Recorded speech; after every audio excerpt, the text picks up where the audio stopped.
Arbor Low, Stonehenge of the North. This Neolithic henge in the Derbyshire Peak District holds many mysteries, and the locals will strongly recommend that you never stay overnight. Arbor Low has had a long association with the paranormal. Ghostly figures are seen around this area. It's a well-known UFO hotspot, as well as a place of unusual lights and sound phenomena. J.K. Rowling knew about it too.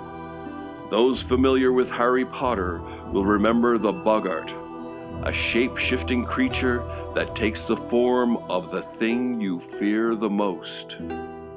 According to legend, Arbor Low is guarded by Boggarts.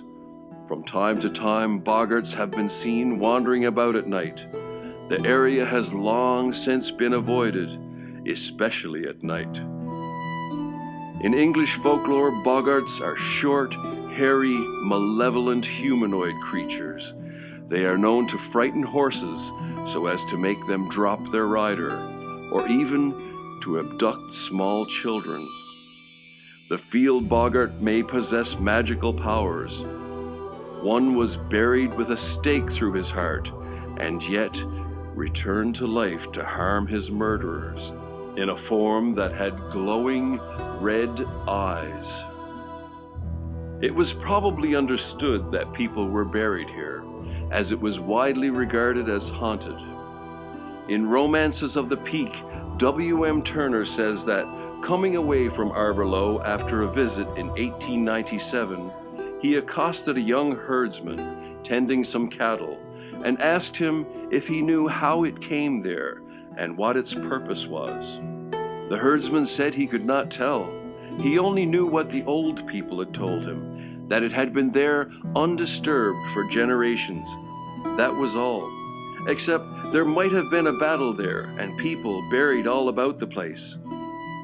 Well, you see, he said, the folks round about never go that way at night for fear of Boggarts. Several have been seen prowling about, and it is the common talk that people must have been buried there. A Boggart is said to haunt this circle, and if you stay after dark, you are at risk of upsetting him. Local lore has it that whoever enters the circle after dark runs the risk of invoking the ire of its resident Boggart.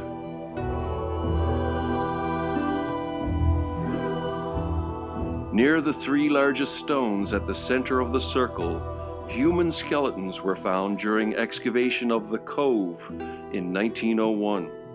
This double-entrance henge monument stands high and commands a wide view of Middleton Moor. In its day, around 6,000 years ago, it would have been a rival, or at the very least, a counterpart to the other more glamorous stone monuments at Avebury and Stonehenge. But today, it is just one of the poorer, forgotten cousins of the Neolithic monuments. It more closely resembles the stone circles at Avebury. The stones aren't as dressed as they are at Stonehenge, or at least not to the modern eye. Millennia of erosion and locals using the stones as a convenient quarry have reduced it from its former glory. Like Avebury, the stones were probably knocked down at one time to desecrate this pagan monument. However, unlike Stonehenge and Avebury, the stones were never re-erected. It's difficult to fully appreciate the stones in their recumbent position.